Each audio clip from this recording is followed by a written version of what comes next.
All right, welcome to IHIP News Live. Pumps has the day off, so I'm just trying to get us closer and closer to that 1 million sub mark. We are dangerously close, like just a little over 2,000 for Pumps and me to win the trophy. As you all know, we are super excited for two old broads to get a prize like that. Thank you all so much for the birthday wishes. And Kylie is subbing in with her voice only. Kylie, say hello. Hello, Patriots, Gatriots, Patriots. Yes. Okay. So we have the first video. You guys, Trump has fixed the economy. It's a really simple thing. I don't know why presidents before him have not done the same. Play the clip. Chart really says it better than anything. If you look at this is great, but this chart is pretty amazing right here.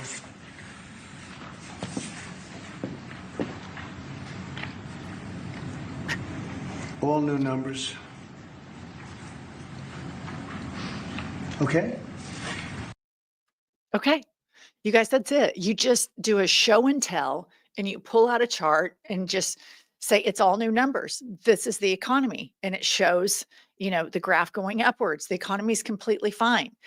And so I thought it would be fun. We made some graphs around the office before we started this live, Kylie and me. And so, it's simple, it's done. Okay. So let's just look at some stuff that we've made here. Let's put it up, Kylie.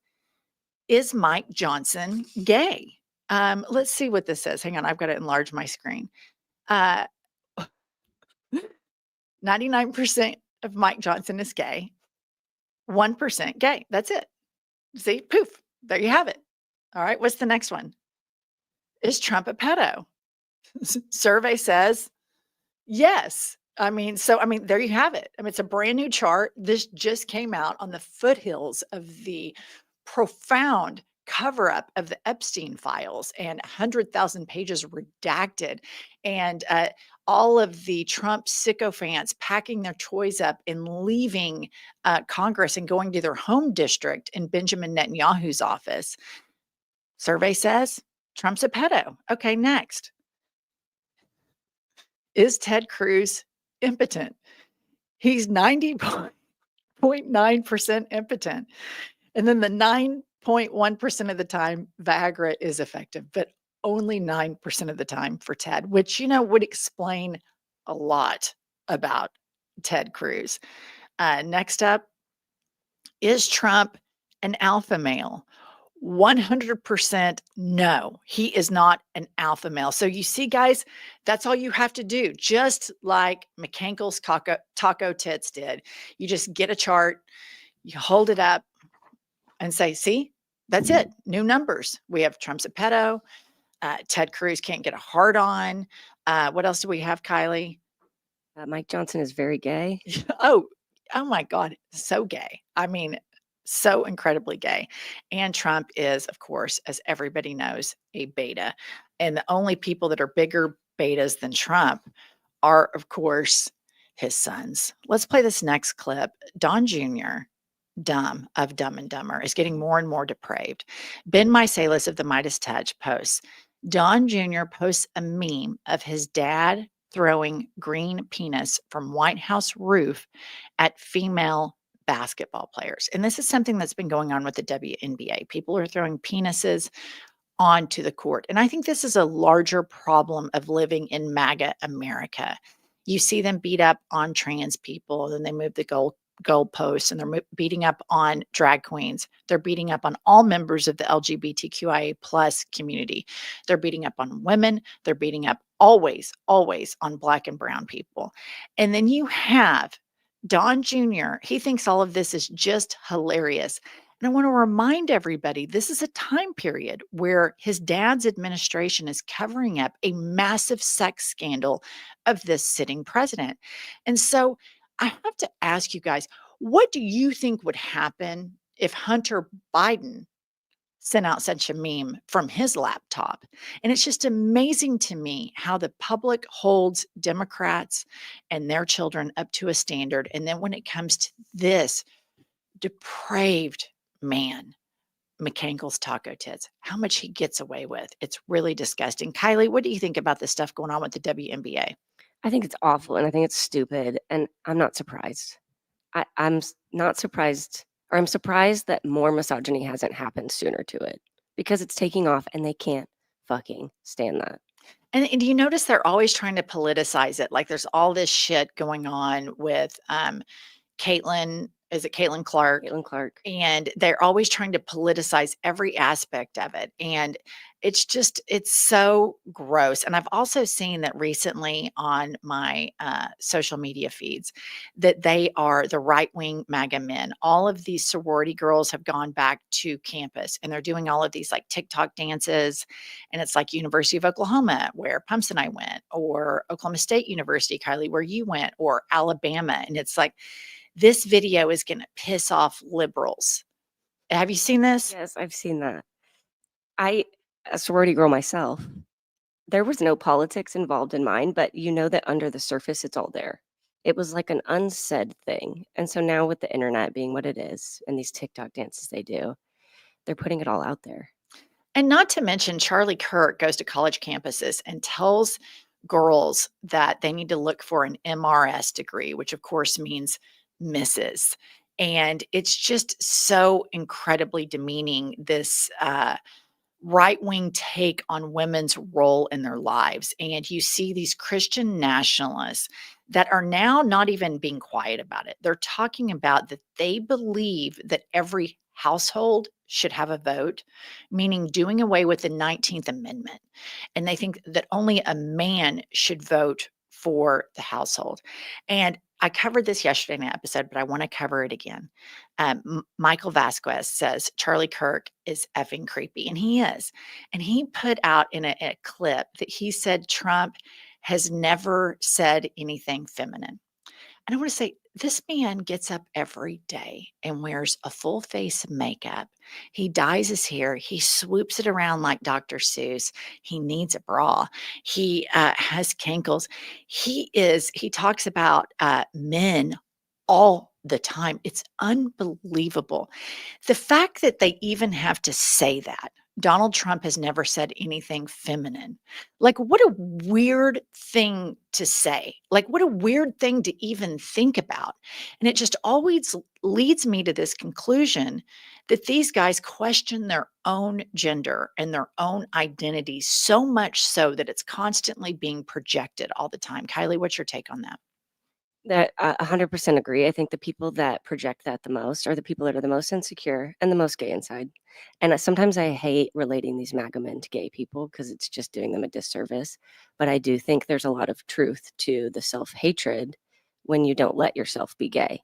So, Yeah, I think so too. It's always kind of like a tightrope to walk out on, but I think it's important that we recognize, and they've done studies on this, the majority of the politicians or people that have very homophobic beliefs are they themselves gay. And so I think it's this, they have this inner shame that's exacerbated by these churches, now exacerbated by this horrific fascist regime. But speaking of closet and closeted, I want to take you guys to a glorious, over 1 minute long clip of JD Vance with his smoky eye. He prances into the state of Indiana yesterday because, of course, they want to redistrict and cheat there because they know the midterms are going to be a blue tsunami. So JD Vance takes his eyeliner and his sassy little self to Indiana, and this is how he was greeted. Is here right now. JD is here, speaking with Governor Braun right now.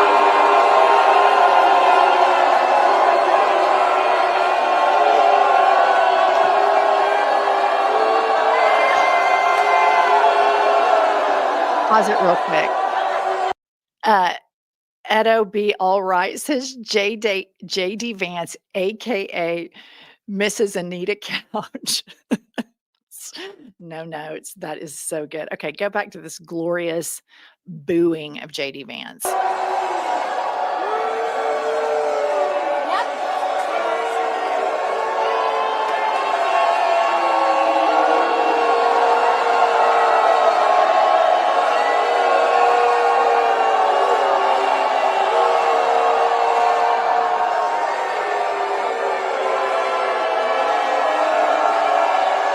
J.D. Vance ate my cat. We will not be silent, resist.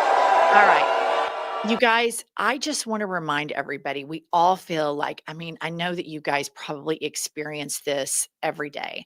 Like some days I wake up and I see something that they've done and I'm like, oh my God, they're so stupid. And I laugh. And then other days I see the stuff that they're doing and it feels so daunting and it feels so paralyzing when you think about it in its totality. And I think we all have to give ourselves the permission and the grace to be able to handle this together as a community. And you have to remember that Trump's approval rating is in the low 30s, the very low 30s. And the majority of us, when you feel like, fuck, I hate America. I'm so sick of this place. I cannot believe that people voted for him. That's a very real feeling. But we have to remember that they are exaggerating their popularity. They have their best friends and they control these oligarchs that control all of our social media platforms. And think about this, you guys. You would think, all of us sitting here, you would think, okay, if I'm a billionaire, that would be just total freedom. It's not. It's not. Look at what Tim Cook had to do yesterday in that exercise of humiliation when he had to go present a trophy to Trump in the White House. A gay man goes and throws everything that he's probably ever believed in the gutter for this piece of shit, Donald Trump. And I talked about this in an upcoming episode that we recorded this morning. It'll come out later. But I just want everybody to remember Trump and then his evil American Psycho sons, Dumb and Dumber.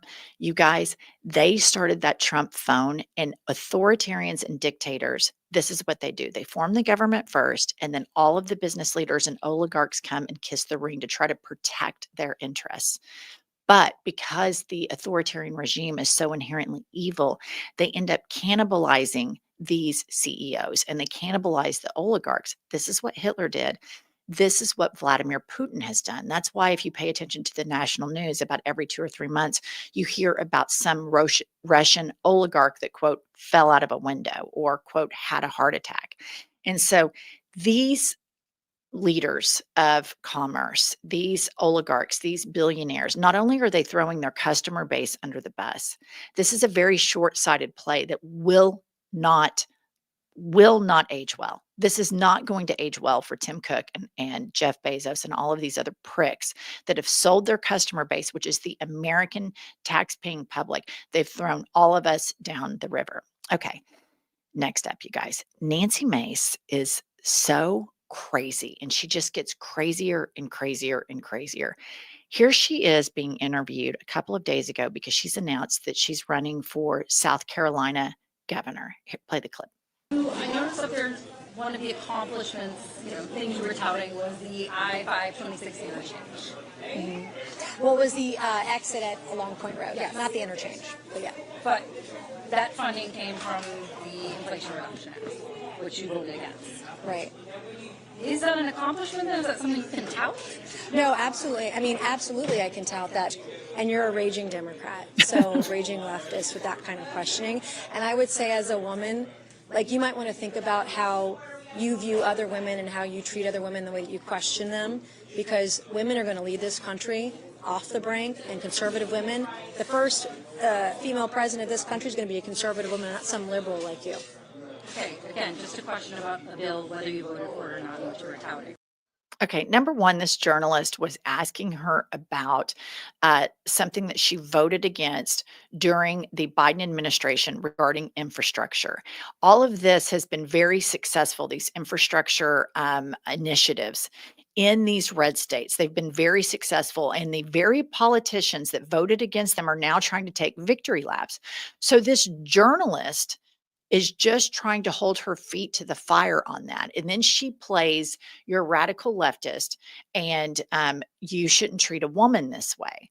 And what Nancy Mace misses about it is that the sexism is internalized with Nancy Mace. The fact that she thinks she doesn't have to explain accountability. And it's just insane. But I want to remind everybody, Nancy Mace, after January 6th, it's the first time I ever saw her. She is newly elected, and she was on the news, CNN, MSNBC, somewhere, talking about the problem with Donald Trump. And she was very clear about it. What happened after she spoke out against the cult leader? I want to take you on a trip down memory lane in 2022 to remind everybody exactly what happens to Republicans that try to have moral clarity and try to speak facts. Watch this clip from 2022. First congressional district, you have another horrendous rhino known as Crazy Nancy Mace. 2 years ago, she begged for my endorsement, and I pledged, and she pledged to be America first all the way. She's going to be, I'm going to be America first. She went to New York and stood in front of the magnificent Trump Tower. Has anyone ever heard of Trump Tower? And did a commercial insinuating that I was endorsing her. She's standing we're in front of Trump Tower in New York. I'm saying, can you believe this? It was untruthful, just like everything else she does. Thankfully, this June, you have the chance to dump these grandstanding losers and replace them with two rock-solid America First champions. So that's what happens. And that's why you might ask yourself, why do these MAGA politicians get crazier and crazier? And it is because they are Donald Trump's bitch. Nancy Mace is, that prick over on CNN, Scott Jennings is, Moses Mike Johnson is, the governor of Texas is. They all have completely debased themselves for this man who, I want to remind everybody, he's like 94 years old, that he is quacking like a duck. He is a lame duck. The short-sightedness and the moral depravity and the moral rot to not stand for something you believe in is so abhorrent. And I just want to leave you all with this. Pumps and I are so grateful for how popular we've become. We're so grateful that we're almost to 1 million subs. But there is something that makes me kind of sad about it too at the same time. And it is that we're so novel. Two white women of a particular age that live in a particular region, not caving to the patriarchy. And I love the community that we've built, but it makes me sad that there's not more of us. It makes me sad that so many people bend the knee to this prick and it harms so many people. Right now, as we're all sitting here, as I'm reporting on this and you are live watching it, there are people being tortured in Alligator, Alcatraz. There are people that are doing their jobs, immigrants that are over here working, that are going to Home Depot to get supplies, and masked men are jumping out of trucks and going and arresting them for the thrills of Stephen Miller, Kristi Noem, and Donald Trump. It's abhorrent. And also, I want to remind everybody, while we're all sitting here doing this, the United States of America is funding starvation and genocide for Palestinian children. And it is abhorrent and it is a moral rot. And we need to keep the pressure on these Democratic politicians that are beholden to Israel, because this is the easiest political argument that Democratic politicians could make right now. Moses Mike Johnson tells everybody to pack their toys up and go home because he wants to cover up Donald Trump's involvement with sexual predator Jeffrey Epstein. And so they all pack their toys up, and where do they go? They go to Israel. What is MAGA's number one thing? America first.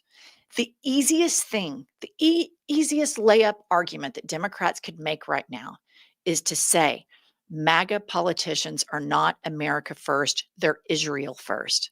But you don't hear them making that argument because Hakeem Jeffries, Cory Booker, Kristen Gillibrand, and on and on and on. You can go follow AIPAC Tracker to see.